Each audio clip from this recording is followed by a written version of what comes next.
হয় আজি BTCত আমাৰ SD আৰু নৰ্মেল বাজেট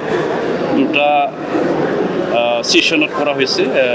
মৰ্নিং সেশন আৰু ইভিনিং সেশনত SD বাজেট মৰ্নিং সেশনত তেওঁলোকে পাছ কৰিছে আৰু নৰ্মেল বাজেট 2026ৰ কাৰণে এপ্ৰিলৰ পৰা 31 জুলাইলৈকে তেওঁলোকে পাছ কৰিছে সেইটো আমি চাইছোঁ তাত আমাৰ ক'বলগীয়া নাই যিখিনি 4 মাহত তেওঁলোকে চলাবলগীয়া বা আমাৰ অফিচ বা বিভিন্ন চলাবলগীয়া যিখিনি লাগতিয়াল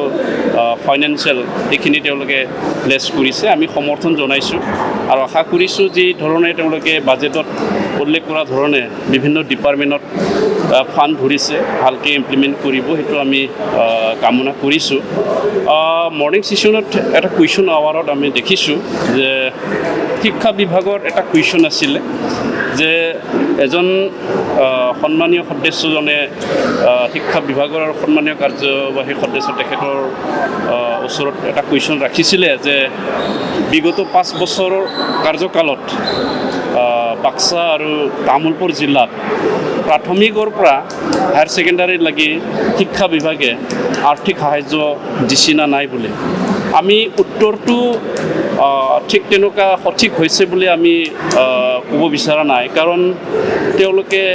অফিচিয়েল মহলৰ পৰা লৈছে না কি হৈছে আমি নাজানো বাক্সা আৰু তামুলপুৰ ডিষ্ট্ৰিক্টত প্ৰাথমিকৰ পৰা হায়াৰ ছেকেণ্ডাৰীলৈকে যোৱা 5 বছৰত একো আৰ্থিক অনুদান দিয়া নাই বুলি উত্তৰত আমি দেখিছোঁ কিন্তু আমি জানো যে বিগত 5 বছৰ কাৰ্যকাল আমাৰ শ্ৰীযুত প্ৰমোদ বড়ো ডাঙৰীয়াৰ নেতৃত্বত আৰু তেওঁৱে শিক্ষা বিভাগটো চাইছিলে আৰু বাক্সা আৰু তামুলপুৰ বুলি নহয় বিটিআৰৰ 5খন জিলাতো শিক্ষাটো গুৰুত্ব দি পেলাই কাম কৰিবৰ কাৰণে আমি হাতত লৈছিলোঁ আৰু সেই হিচাপে 1800তকৈ অধিক আমি প্ৰাইমাৰী মিডল হাইস্কুল বা হায়াৰ ছেকেণ্ডাৰী ইভেন আমি কলেজ পৰ্যন্ত ইনফ্ৰাষ্ট্ৰাকচাৰ ডেভেলপমেণ্টৰ কাৰণে আমি কাম কৰিছিলোঁ তো সেই হিচাপে বাক্সা আৰু তামুলপুৰত যোৱা 5 বছৰৰ শিক্ষাৰ কাৰণে ফাণ্ড দিয়া নাই বুলি কোৱাটো আমি ভুল বুলি আমি ক'ব বিচাৰিম আৰু সেইটো বিবেচনা কৰি পেলাই যাতে ব্ৰিফিং দিয়ে সেইটো আমি অনুৰোধ জনাইছোঁ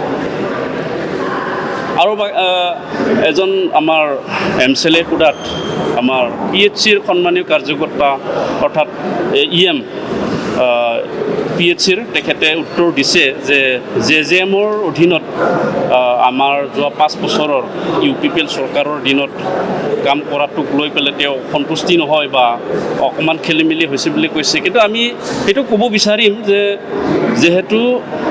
ডিপাৰ্টমেণ্টৰ কামটো এক্সিকিউট কৰে বুৰ'ক্ৰেচি লেভেলত অফিচিয়েল লেভেলত আৰু গভৰ্ণমেণ্ট যোনে নাহক আমি 5টা বছৰ চালোঁ PHCটো বা JJMটো আমি চালোঁ তাত যদি তেওঁলোকে এতিয়া খেলিমেলি দেখিছে সেইটো অফিচিয়েলবিলাকৰ দ্বাৰা সেইটো ঠিক কৰিব লাগে সেইটো পাব্লিকৰ কাম সেইটো আমি বিচাৰিছোঁ